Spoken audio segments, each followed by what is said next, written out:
మనతో పాటు BJP MLA Armoor MLA పైడి రాకేష్ రెడ్డి గారు చేరారు. రాకేష్ రెడ్డి గారు గుడ్ ఈవినింగ్ అండి. గుడ్ ఈవినింగ్ అండి.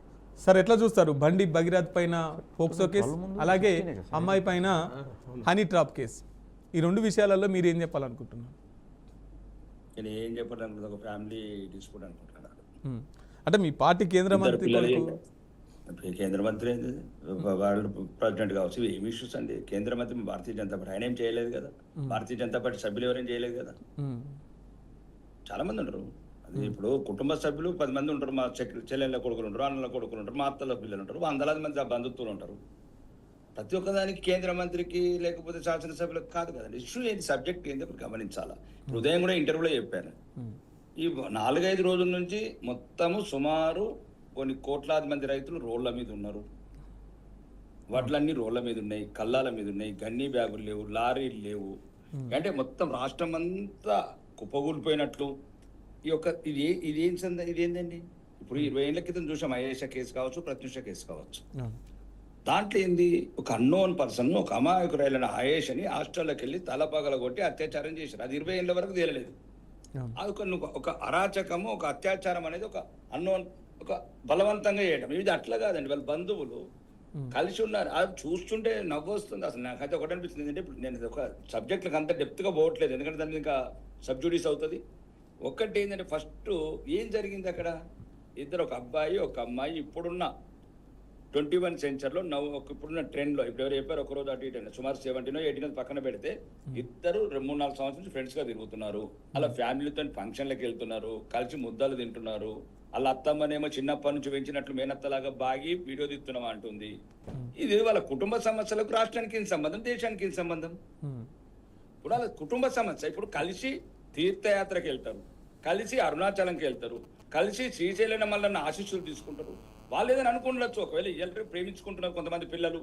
ఇప్పుడు కొంతమంది మనం అనుకుంటాము, ఇప్పుడు మధ్యన జోసెఫ్ విజయ్ అనేది కొత్త ముఖ్యమంత్రి అయింది, ఆయన ముఖ్యమంత్రి గారు, ఆయన ఒక మాట అన్నాడు, ఆ సంగీత గారిని ఎవరో భార్యని ఆయన చిన్న వయసు నుంచి ప్రేమించాడు, కానీ తర్వాత హీరోయిన్ తర్వాత పెళ్లి చేసుకున్నాడు. కొందరు చిన్నప్పటి నుంచి కూడా ప్రేమించుకుంటారు, 14 ఏళ్ళు 10th నుంచి ప్రేమించుకున్న వాళ్ళు కూడా ఉన్నారు మా దగ్గర. వాళ్ళు 10th నుంచి ప్రేమించుకుంటే డిగ్రీ తర్వాత, అంటే ఎప్పుడైతే మెచ్యూర్ ఏజ్ వస్తుందో అప్పుడు పెళ్లి చేసుకుంటారు. ఇప్పుడు వీళ్ళిద్దరు అబ్బాయి అమ్మాయి సేమ్ కమ్యూనిటీ, వాళ్ళ బంధువులు ఇద్దరు కోటీశ్వర్లే, అంటే అంతో ఎంతో సమాజంలో మంచిగా ఉన్నారు. వాళ్ళు కలిసి ఫ్రెండ్షిప్గా కలిసి ఫ్రెండ్స్తో తిరిగారు చాలా మంది. ఇప్పుడు మీరు రండి, కొన్ని ఏ కాలేజీల దగ్గర ఫ్రెండ్స్, ఇప్పుడున్న ట్రెండ్ అది. అటువంటి అమ్మాయి పైన హనీ ట్రాప్ కేసు పెట్టొచ్చంటారా? ఒక్క నిమిషం చెప్తాను. ఇప్పుడు అక్కడ ఎంత బాగా సంబంధాలు ఉన్నాయంటే, వ్యాపార సంబంధాలున్నాయి, కుటుంబ సంబంధాలు, అంటే వాళ్ళు చూస్తే అర్థమవుతుంది. కలిసి తీర్థయాత్రలకు వెళ్ళడము, కలిసి ఇళ్ళలో పండగలు చేసుకోవడము, కలిసి చేసుకున్న మీ మధ్యన ఏదో 2 కుటుంబాల మధ్యన మనస్పర్ధలు వస్తే దేశానికి, రాష్ట్రానికి, పార్టీకి సంబంధం అండి. మనస్పర్ధలు కలిసిపోతారు. రేపు మళ్ళీ ఇద్దరు ఏదో తప్పైంది, అందరూ ఒప్పైంది అనుకుంటారు, కౌగులించుకుంటారు, మళ్ళీ పెళ్లి చేసుకుంటారు. అప్పుడు నువ్వే చేద్దావు. అంటే నేను ఇంత అవసరమా? ఇప్పుడు ఏదైనా అత్యాచారం అని నేను చెప్తున్నాను. ఇప్పుడు అవన్నీ ఒక కమిటీ వేసింది, ఒక రాష్ట్ర ప్రభుత్వంగా అమ్మాయి తల్లిదండ్రులు కేసు పెట్టారు అనుకుందాం. కేసు పెట్టిన తర్వాత ఏం చేసింది రాష్ట్ర ప్రభుత్వం? తన బాధ్యతగా ఒక IPS ఆఫీసర్ని అపాయింట్ చేసింది. చిన్న ఆఫీసర్ కదా, IPS ఆఫీసర్ లేడీ ఆఫీసర్ని అపాయింట్ చేసింది. ఇంకా మీరు ఒకటే రోజు ఉరిదీయాలా, ఇప్పుడే తీసుకొచ్చి జైలు వేయాలా అని మీరు ఏదనుకుంటే అది చేయాలా? మైకులు ఉన్నాయి కదా, పైపులు ఉన్నాయి కదా అని రోజు 100 ఛానళ్ళు సోషల్ మీడియాలో అసలు ఈ రాష్ట్రంలో సమస్య లేదు, ఇంకా వేరే సమస్యనే లేదు. ఇప్పుడు శేఖర్ భాష గారు ఉన్నారు. శేఖర్ భాష గారు సార్ నమస్తే సార్. చెప్పండి భాష గారు. సార్ ఇది సమస్య కాదు, అంటే ఇది నిజమైన సమస్య కాదు. నిజమైన సమస్య ఏంటంటే సార్, ఇలా తప్పుడు కేసులు, అంటే ఏదైనా గొడవ వచ్చినప్పుడు దాన్ని పోక్సో పెట్టి ఏదో రకంగా న్యాయాన్ని తప్పుదారిలో వాడి అవతల వాళ్ళని ఇబ్బంది పెట్టి వాళ్ళని జైల్లో పెట్టే కార్యక్రమం జస్ట్ ఈయనతో స్టార్ట్ అవ్వలేదు సార్. బండి సంజయ్ గారి అబ్బాయితో స్టార్ట్ అవ్వలేదు.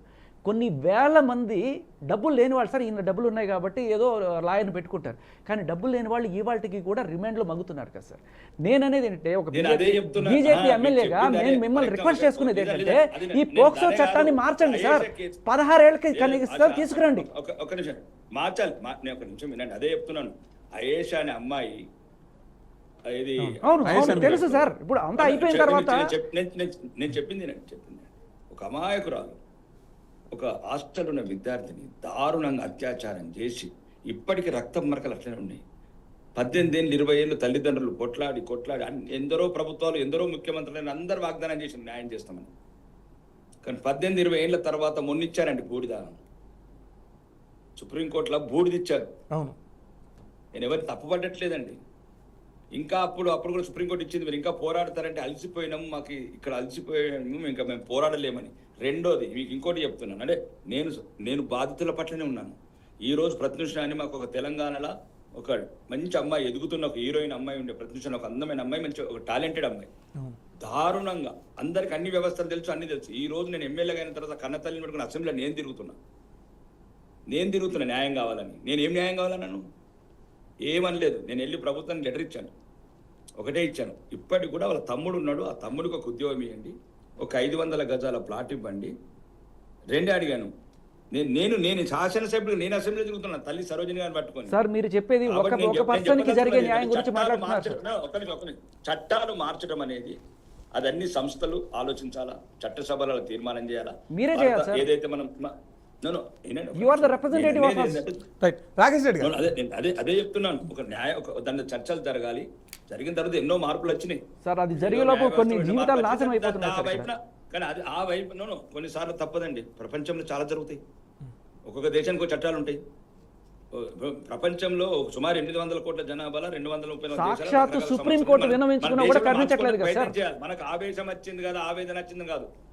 ఒక పద్ధతి గల దారులలో మీలాంటి వాళ్ళు మాలాంటి వాళ్ళము అందరం కలిసి ఒక మెరుగైన సమాజం, మెరుగైన ఇట్లాంటి ఇబ్బందులు ఉన్నప్పుడు మీరు చెప్పినట్టు మీరు చెప్పిన దాంట్లో ఒక ఆవేదన ఉంది, మీరు చెప్పిన అర్థం చేసుకుంటున్నాను. దాంట్లో ఎవరైనా వచ్చి చెప్తలేరు. ఒక అన్యాయంగా కేసులు కావటము, ఉన్న వాళ్ళకు ఒక చట్టము, లేని వాళ్ళకి వచ్చి మనం వస్తున్నాయి ఎన్నో సభ్యులు. మన ఒక యూట్యూబర్ చనిపోయింది, ఎవరు మాట్లాడే వాళ్ళు లేరు. వైష్ణవి, ఇప్పుడు ఈ రోజు రౌండ్ టేబుల్ అట్లా కాదు మధు, ఇప్పుడు రౌండ్ టేబుల్ సమావేశాలు ఇవన్నీ జరిగే చర్చలల్లా ఇక్కడ ఏం జరిగిందని ఒకటే చెప్తాను, వెరీ సింపుల్. అది కుటుంబంలో జరిగిన కలతలు. కుటుంబంలో రాకేష్ రెడ్డి గారు నిజంగానే కుటుంబంలో బంధువులు అయితే 50,000 తీసుకోవాలి, 50,000 తీసుకున్నది హనీ ట్రాప్ అని ఎట్లా కేసు పెడతానండి? మళ్ళీ నేను అనేది ఏంటంటే, ఇప్పుడు వీళ్ళు పెట్టారా వాళ్ళు పెట్టారా, 2 రకాలుగా 2 ఎఫ్ఐఆర్ పెట్టారు. దాని మీద దర్యాప్తు సంస్థలు దర్యాప్తు చేస్తున్నాయి. న్యాయస్థానాల కేసు ఉంది, పాయింట్ 1. కానీ మనకున్న ఓవరాల్ గా సినారియో చూస్తే మధు, ఒక సామాన్యుని పైన ఈ విధంగానే కేసు అయితే దర్యాప్తు సంస్థలు ఈ విధంగానే దర్యాప్తు చేస్తాయా, తీసుకుపోయి అరెస్ట్ చేస్తాయా? ఒక సామాన్యుని పైన కేసు అయితే ఎప్పుడే కానీ ఒకటి ఆలోచించాలండి. అసలు సామాన్యుడేది అసలు ఇంత చర్చ ఉండేదే కాదు. చర్చ ఉండేది కాదు. సామాన్యుని పైన కేసు అయితే ఈ విధంగానే అట్లా కాదు మధు. ఇప్పుడు మీరు అన్న సబ్జెక్ట్ చూడు, రోజు వందలాదిగా జరుగుతున్నాయి ఇట్లాంటి. ఏదైతే కొంత సమాజంలో ఉన్నతమైన స్థానాలు ఉంటారో, కొంత సెన్సిటివ్ స్థానాలు ఉంటారో, ఇట్లాంటి రకరకాల ఇబ్బందులు ఉంటాయి.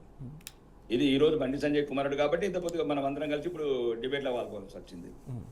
ఇంకొక సంజయ్ అయిన వరకు మనం మాట్లాడకపోతున్నాం ఇక్కడ. నేను అనే ఉద్దేశం ఏంటంటే, ఒకటి అక్కడ జరిగిన దాన్ని బట్టి చెప్తున్నా మీకు. దీన్ని ఇంతగానో నేను చెప్పింది ప్రతినిష కేసు, మీరు అయేష కేసు కూడా ఆలోచించాలి. ఇప్పుడు భాషా గారు అన్నట్లు దీంట్లో ఒకటి చెప్పాడు, అన్యాయంగా ఎంతమంది బలవుతున్నారు, ఇదొక పాయింట్ అన్నట్లు. ఈరోజు బండి సంజయ్ గారి కొడుకు కాబట్టి ఇంత చర్చ జరుగుతున్నది. ఎవరైనా అమాయకులు, పేదవాళ్ళు, మధ్యతరగతులు ఇంకెంతమంది బలవుతున్నారు పోక్సో కేసులో, ఆయన ఒక సబ్జెక్ట్ తీసుకొచ్చాడు. అదొక ఆలోచించదగ్గ విషయం. అది భవిష్యత్తులో మనం ఏదైనా న్యాయ వ్యవస్థలు కావచ్చు, దాని గురించి కావచ్చు, ఇంటెలెక్చువల్స్ మీటింగ్ కావచ్చు, అదొక సబ్జెక్టు. కానీ ఈ రోజు నేను అన్నది ఏంటంటే, ఓవరాల్గా వాళ్ళిద్దరు 2 కుటుంబాలు ఎన్నో సంవత్సరాలు కలిసి ఉన్నాయి, ఒకటే కమ్యూనిటీ, కలిసి తిన్నారు, కలిసి పండుగలు చేసుకున్నారు, కలిసి వ్యాపారాలు చేసుకున్నారు, కలిసి తీర్థయాత్రలకు వెళ్ళారు. తీర్థయాత్రలకు ఎవరు లేరండి, ఆ అమ్మాయి, ఆ అబ్బాయి, తల్లి, తండ్రి ఉన్నారు. అరుణాచలం వెళ్ళారు. నేను ఇవన్నీ రికార్డ్స్, ఇలాంటి వాళ్ళు ఇచ్చిన రికార్డ్స్, ఇలాంటి వాళ్ళ వీడియోలో చెప్పిన వాళ్ళు, ఇంకా మాకున్న అఫీషియల్ రిపోర్ట్స్ మాకుంటాయి కాబట్టి మాకున్నాయి. నేను జరుగుతున్నది ఏంది, ఇప్పుడు ఒక వీడియో పెట్టారు, అమ్మాయి ఇద్దరు కలిసి తిరుగుతున్నారు కార్లలో, తప్పలేదు. వాళ్ళు తిరిగారు, ఫ్రెండ్స్గా ఎంతమంది తిరిగారు. కొంతమంది 10th నుంచి ఉంటారు, కొందరు ఇంటర్లో ఉంటారు. ఏదో చిన్న వాళ్ళకి పొరపచ్చాలు వచ్చినాయి. ఇప్పుడు ఇవాళ ఒక్కరోజు కూడా కాలేదు, 4-5 నెలల నుంచి జరుగుతుంది. వాళ్ళు 3 నెలల కింద నుంచి పోవటము రావటము జరుగుతుంది. కాబట్టి ఒకందుకు అది నేను అనుకునేది ఏంటంటే, అన్ని రకాలుగా అది తెలంగాణ సమస్య మాత్రం కాదు.